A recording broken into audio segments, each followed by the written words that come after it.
Chapter 166 में हमने चर लग्नों के बारे में आपसे बात की और चैप्टर 167 में आपसे स्थिर लग्नों के बाधक ग्रहों के बारे में बात की। और आइए आज बात करते हैं द्विस्वभाव लग्नों में बाधक ग्रहों की क्या स्थिति बनती है। अब सबसे पहले बात करते हैं मिथुन लग्न की। यह द्विस्वभाव लग्न है और जैसा हम पहले बता चुके हैं, द्विस्वभाव लग्नों में सप्तमेश को बाधक ग्रह माना गया है। मिथुन लग्न में सप्तम भाव में धनु राशि होती है, इसलिए धनु राशि के स्वामी गुरु यहाँ पर बाधक होंगे। अब यहाँ पर भी गुरु की उच्च राशि द्वितीय भाव में है, जो कि कर्क द्वितीय भाव में है, और इनकी नीच राशि मकर अष्टम भाव में है। और यहाँ पर भी ठीक कुंभ लग्न वाली स्थिति बन जाती है, क्योंकि यहाँ पर भी द्वितीय भाव एक्टिव होगा और अष्टम भाव डीएक्टिवेट हो जाएगा। तो यहाँ पर गुरु सप्तमेश है और द्वितीय भाव एक्टिव कर रहा है, तो इस जातक की धन के प्रति विशेष इच्छाएं बढ़ जाती हैं। वासनात्मक विचारों में भी यह गुरु धकेल देता है। और अष्टम भाव में इसकी नीच राशि होने की वजह से यह आयु पक्ष में भी कुछ न कुछ परेशानी देता है, क्योंकि यहाँ पर कहीं ना कहीं द्वितीय और सप्तम दो भाव एक्टिव होंगे और अष्टम कमजोर होगा। और स्त्री जातकों के लिए भी ससुराल पक्ष से यह खटपट का कारण बनेगा। तो कुल मिलाकर यह गुरु भी अपनी स्थितिवश, अपनी उच्च नीच राशियों की स्थितिवश कष्टकारी ही साबित होता है।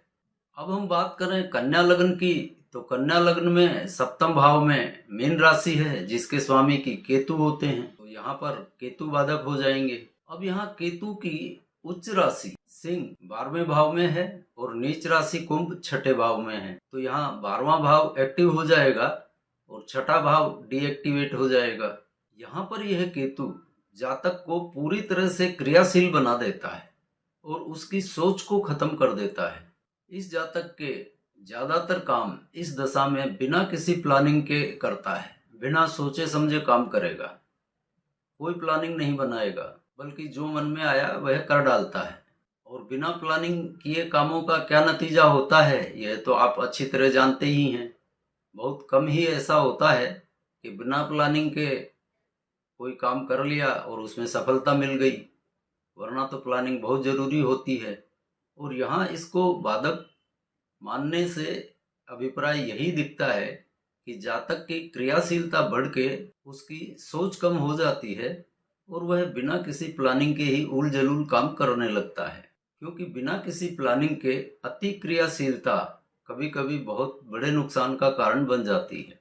अब धनु लग्न की बात करें तो यहाँ सप्तम भाव में मिथुन राशि होती है और मिथुन राशि के स्वामी बुध यहाँ पर बाधक ग्रह माने गए हैं। अब यहाँ पर बुध की उच्च राशि कन्या दसम भाव में है और नीच राशि मीन चतुर्थ भाव में है, यानी चतुर्थ भाव डीएक्टिवेट है और दसम भाव यहाँ पर एक्टिव है। तो जातक यहाँ पर पूरी तरह से कर्मों में लगे रहने वाला होता है, अपने कर्म में मशगूल रहता है।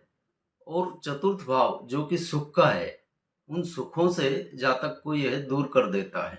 और यूं भी आपको मालूम है चतुर्थ भाव सुख का है और दसम भाव दुख का है। इस दशा में जातक को चतुर्थ भाव से संबंधित सुखों में न्यूनता का सामना करना पड़ता है। इस बुध की दशा में जातक को चतुर्थ भाव से संबंधित कार्यों में न्यूनता का सामना करना पड़ता है। यहाँ पर सिर्फ कर्म रह जाता है, क्योंकि दसम भाव में इसकी उच्च राशि है और दसम भाव एक्टिव है। अब मान लीजिए इसकी दशा युवा अवस्था में आ गई और यह किसी विपरीत लिंगी से प्रेम संबंधों में उलझ गया, तो पहले तो वो प्रेम संबंध सफल नहीं होंगे। और मान लीजिए किसी दशा अंतरदशा की वजह से विवाह हो भी गया, तो इस विवाह में बाधाएं पैदा हो जाएंगी, क्योंकि चतुर्थ में नीच है, इसलिए यह दशा उसमें बहुत विघ्नकारी साबित होती है। और इस दशा काल में जातक कोई साझेदारी का धंधा कर ले, उसमें भी विघ्न पैदा होंगे, उसमें भी सफलता नहीं मिलेगी। स्वार्जित संपत्ति के मामलों में भी हानि का सामना करना पड़ता है। स्वार्जित संपत्ति का सुख मिलना इस दशा में कठिन हो जाएगा। अब अंत में मीन लग्न की बात करें तो यहाँ पर सप्तम भाव में कन्या राशि पड़ेगी, जिसका स्वामी की राहु है, तो राहु यहाँ पर बाधक ग्रह बन जाएगा।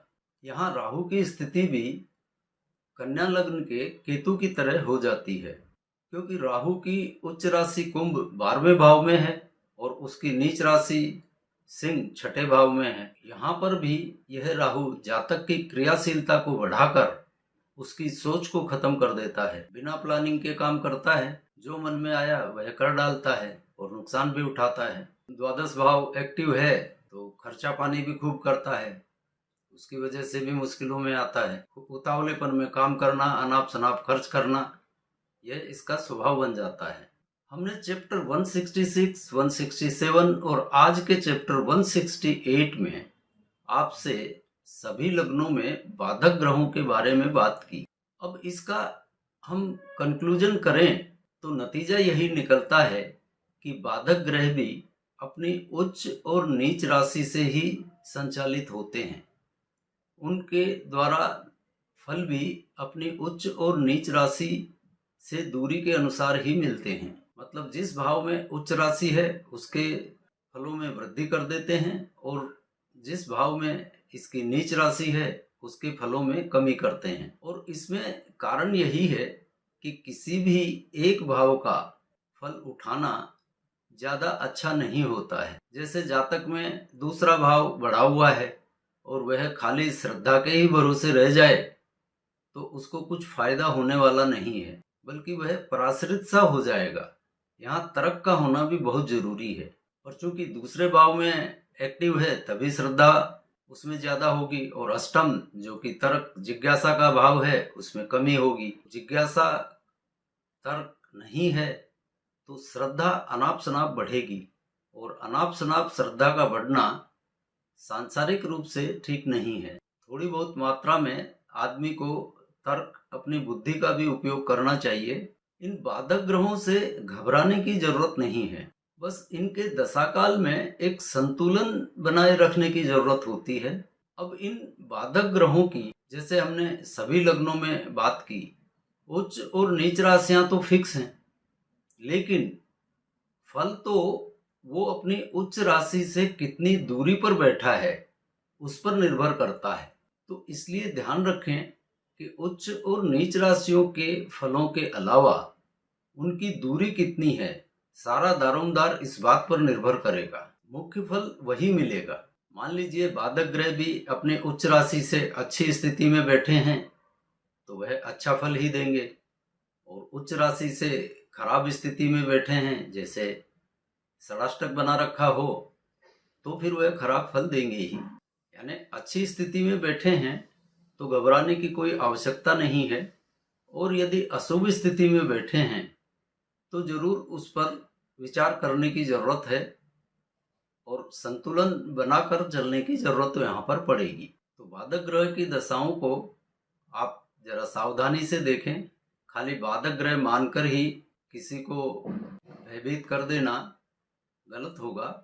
यदि उनकी स्थिति अपनी उच्च और नीच से सही स्थिति में है तो डरने की आवश्यकता नहीं है, और यदि वाकई वो अशुभ स्थिति में बैठे हैं तो उनको सावधान कर देना भी ड्यूटी बनती है। अब आज के चैप्टर को यहीं विराम देते हैं, और आपसे यही उम्मीद है कि इस चैनल को ज़्यादा से ज़्यादा सब्सक्राइब करवाएं, लाइक, शेयर और कमेंट करें। और अगली बार आपसे मिलते हैं किसी नए विषय के साथ। तब तक के लिए जय जय सिया राम।